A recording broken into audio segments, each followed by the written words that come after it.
Bonjour à vous, on va commencer aujourd'hui une nouvelle vidéo dans notre série de révision de la physiologie de l'appareil cardiovasculaire. Notre cours concerne aujourd'hui la pression artérielle. Dans ce cours, on va voir quelques notions de base ce qui concerne la pression artérielle. On va faire deux parties dans ce cours. La première partie, ce sont les notions de base et dans la deuxième partie, on va parler de comment ça se fait les mécanismes de régulation pour cette pression artérielle. Alors, on va commencer par une brève définition de la pression artérielle. C'est quoi la pression? Alors, est artérielle. C'est la pression qui gagne le système vasculaire artériel. C'est pas veineux. Pourquoi? Parce qu'enfin, c'est au niveau des artères qu'il y a une pression due au pompage du corps et la contraction du cœur qu'elle va créer cette pression et afin encore de constituer un débit cardiaque, c'est-à-dire une perfusion constante et une nutrition des tissus. Le système veineux, on ne peut pas enregistrer une pression au niveau du système veineux, encore parce que la pression au niveau du système veineux elle est très faible, puisque ce système, il n'y a pas de pression à ce niveau, le cœur ne pompe pas le sang veineux, mais plutôt le sang artériel. Et c'est pour ça que la pression est enregistrée au niveau du système artériel. Maintenant, pour mesurer cette pression chez les patients, etc., on va utiliser deux méthodes. La première, c'est-à-dire la différence entre ces deux méthodes, c'est est-ce qu'on va agresser le corps humain ou non. Alors, elle va exprimer une autre question de précision, les méthodes invasives et les méthodes non invasives. La méthode invasive, c'est une méthode directe, très précise et qu'elle repose sur c'est-à-dire qu'elle repose sur la mise en place d'un cathéter relié avec un enregistrateur de pression. La deuxième méthode, c'est la méthode non invasive, c'est-à-dire indirecte. Cette méthode, elle est très facile à utiliser, alors elle est moins précise et on va parler comment ça se fait ces mécanismes d'enregistrement. On va commencer par la méthode invasive. C'est une méthode directe, bien sûr, et précise. Alors, lorsqu'on va utiliser cette méthode invasive, on va mettre en place un cathéter. Ce cathéter est relié avec un sphingmomanomètre. Cet appareil, elle va donner ça, c'est-à-dire le sphingmogramme. Il s'agit d'une courbe d'enregistrement de pression et en fonction du temps et qu'elle va donner toutes les pressions qu'on ait besoin pour l'étude. Alors, ce cathéter ou ce sphingmogramme, il est composé de deux parties. Une partie qui sert, c'est-à-dire une partie avec des valeurs de pression qui sont importantes et une partie de descendance. Ces deux parties se diffèrent de point de vue fonctionnel parce que, alors, si on va bien voir ces deux phases, on constate que la phase des hautes pressions, c'est la phase systolique. Elle correspond à l'éjection ventriculaire, des ventricules gauche précisément parce que on enregistre dans la circulation systémique. Et puisque le cœur gauche, le ventricule gauche contient du sang oxygéné, c'est-à-dire on va parler de l'éjection gauche. Alors, ces valeurs elles vont s'augmenter jusqu'à un pic. Ce pic correspond à la PAS. C'est la pression artérielle systolique ou encore la pression maximale. C'est la pression la plus importante dans le système artériel. Elle correspond à 120 à 140 mm de mercure, c'est-à-dire le sang dans les artères et durant l'éjection, il circule avec une pression de 120 à 140 mm de mercure. La deuxième phase où les valeurs elles vont se diminuer, ils vont gagner une faible valeur qui correspond à la PAD, c'est la pression artérielle diastolique, c'est-à-dire c'est la phase de repos. Alors, c'est le même schéma qu'on peut enregistrer ici, ce qui concerne la phase systolique et la phase la systolique jusqu'à 14 mm de mercure et la diastolique de 7 à 8, de 70 à 80 mm de mercure. Bon, maintenant, cette méthode, la première méthode, c'est la méthode invasive qui est dans le sphingmogramme et sert à envahir le corps, c'est-à-dire à agresser le corps humain par un cathéter.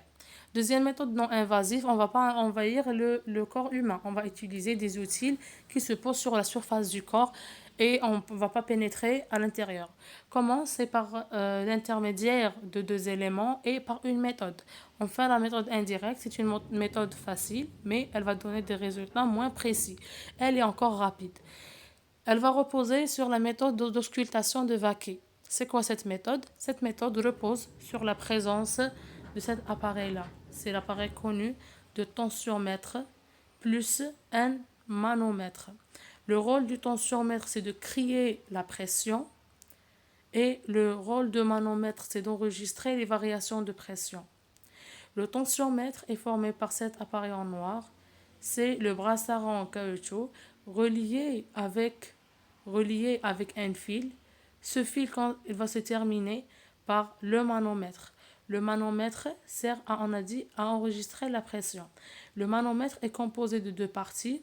Le manomètre, c'est-à-dire il est fait de deux types, soit à mercure, qui est très moins utilisé mais qui est très précis, et l'anéroïde, c'est le manomètre le plus utilisé et qu'on peut observer partout. Alors, cet appareil tensiomètre-manomètre accompagné avec un stéthoscope qui permet l'auscultation et c'est-à-dire de percevoir les bruits. Alors, cette méthode d'auscultation de Vaquet, on va bien expliquer dans ce schéma. Alors, sur ce schéma, on va voir alors, le positionnement de tensiomètre. Il faut ce positionnement soit avec des conditions. La personne doit être, on a déjà écrit, allongée ou dans une position assise, avec le positionnement de son tensiomètre avec une même hauteur que le cœur. Deuxième condition, il doit être au repos, c'est très important, au repos physique et repos psychique. La troisième condition, c'est la température, doit être dans une température ambiante de 18 à 21 degrés. On va exercer 2 à 3 prises pour des résultats plus fiables et on va bien, c'est-à-dire baser ou là, éviter le mécanisme d'orthostatisme. C'est quoi l'orthostatisme?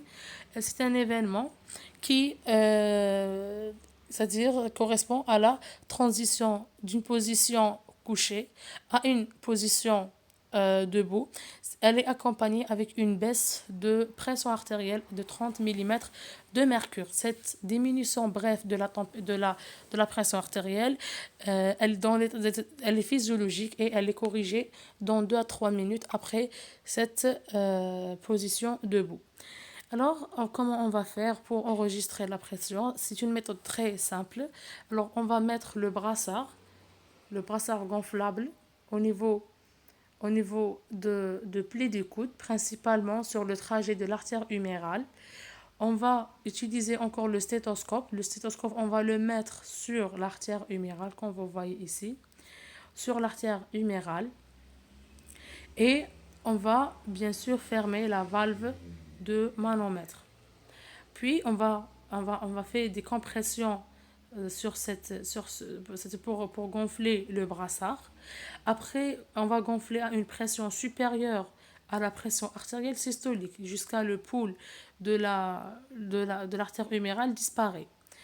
À ce niveau-là, on va commencer à ouvrir la valve légèrement et on va constater une succession de bruits. Alors, ces bruits appelés les bruits de Korotkov. Ces bruits de Korotkov, ils vont donner les deux valeurs de la pression artérielle. La grande pression artérielle, en discours courant, on dit la grande pression artérielle et la petite ou la pression artérielle maximale qui correspond à la pression artérielle systolique et la pression artérielle minimale qui correspond à la pression artérielle diastolique. Alors, après qu'on va gonfler le brassard et on va ouvrir légèrement la valve, on va constater des bruits. Ces bruits vont passer par 5 phases.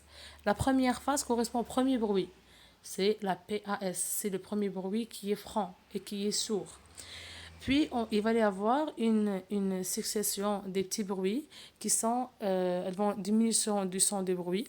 Puis, c'est la deuxième phase, puis une augmentation légère, la troisième phase, puis c'est-à-dire encore un ressourdissement des bruits qui correspond à la quatrième phase. Et on va terminer par la cinquième phase qui correspond au dernier bruit encore sourd et qui correspond à la pression artérielle diastolique. Il faut noter qu'il y a encore des autres tensiomètres qu'on peut le positionner au niveau du poignet. Elles sont autonomes et manuelles. On peut les utiliser de façon simple, alors en positionnement au niveau de l'artère radiale, au niveau du pli, au niveau du poignet. Bon, maintenant, il y a des formules qu'il faut apprendre. La plus importante pression qu'on va bien noter, c'est la pression artérielle moyenne. C'est une pression qui, on peut dire, fait l'intégration de la pression de la PAS et de la PAD, mais elle est plus rapprochée de la PAD. C'est pour ça qu'on va voir cette formule. La PAM égale à la PAD plus, c'est-à-dire la pression artérielle diastolique plus l'un tiers de la pression artérielle systolique moins la pression artérielle diastolique. Alors on va dire qu'elle va intégrer les variations systo-diastoliques. Mais pourquoi il y a cette pression moyenne? Cette ligne-là correspond à la pression artérielle moyenne. Alors c'est une pression qui fait c'est-à-dire qui va donner comme si c'est la pression moyenne dans laquelle le sang constitue un débit cardiaque constant. C'est-à-dire le débit cardiaque, c'est quoi le débit cardiaque? C'est la capacité du cœur de faire la perfusion des tissus. Elle ne va pas vraiment varier selon la PAD et la PAS, parce que la PAD, c'est au cours de la diastole, et là, au cours de la systole, c'est la PAS. Le débit cardiaque doit être constant. Il ne va pas varier toute minute, il va varier. Il va c'est-à-dire faire la nutrition des tissus par une pression artérielle moyenne qui est la PAM, la pression artérielle moyenne. On a encore la pression différentielle. Cette pression différentielle, c'est la différence entre la PAS et la PAD. C'est-à-dire connaître est-ce que la pression artérielle minimale, elle est normale par rapport à la pression artérielle maximale en utilisant la formule de Lyon. Alors là, la pression artérielle minimale égale la pression artérielle maximale sur 2 plus 10 mm de mercure, c'est-à-dire, par exemple, si la pression artérielle maximale elle est de 14, alors on va faire la 14 sur 2, c'est-à-dire 7, plus on va ajouter le 10. Alors on est dans le 8 mm de mercure qui correspond à une pression artérielle minimale normale. Alors maintenant, on va terminer par de dire de quelques variations. Les variations physiologiques de la pression artérielle. La pression artérielle, bien sûr, elle va se varier, mais dans des limites étroites. Et cette variation, ça sera physiologique chez toutes les personnes, elle est très normale. Et le corps arrive à corriger ces différences. Le premier, c'est le nectémère. Le nectémère, c'est quoi? C'est l'alternance de jour-nuit, jour-nuit, c'est-à-dire les variations au cours de la 24 heures. Du fait, la pression artérielle va diminuer au cours du sommeil et elle va s'augmenter au cours de la journée. Pourquoi ça? On va pas expliquer dans la prochaine vidéo. C'est une question de résistance, de précharge, de post-charge et comment ça se fait la circulation sanguine et quel est encore l'état des vaisseaux. L'âge, elle est très connue que avec l'âge, la pression artérielle s'augmente. Le sexe, l'homme, une pression artérielle plus importante par rapport à la femme. L'exercice physique fait augmenter la pression artérielle pour constituer un débit cardiaque important pour la nutrition de l'organisme. Le muscle, le sommeil. Alors le sommeil fait diminuer la pression par une diminution de l'activité, bien sûr, de la précharge, de la post-charge, et ainsi par encore un réglage dans le système nerveux. Les émotions font augmenter la pression artérielle, ça c'est très connu. Et l'orthostatisme. L'orthostatisme, on a dit, c'est la transition d'une position couchée à une position debout. Dans les 2 à 3 minutes dans ce phénomène, on va constater une diminution à 30 mm de mercure de la pression artérielle dont elle est corrigeable dans les quelques minutes qui suivent par l'organisme. Et du fait, on a terminé le cours.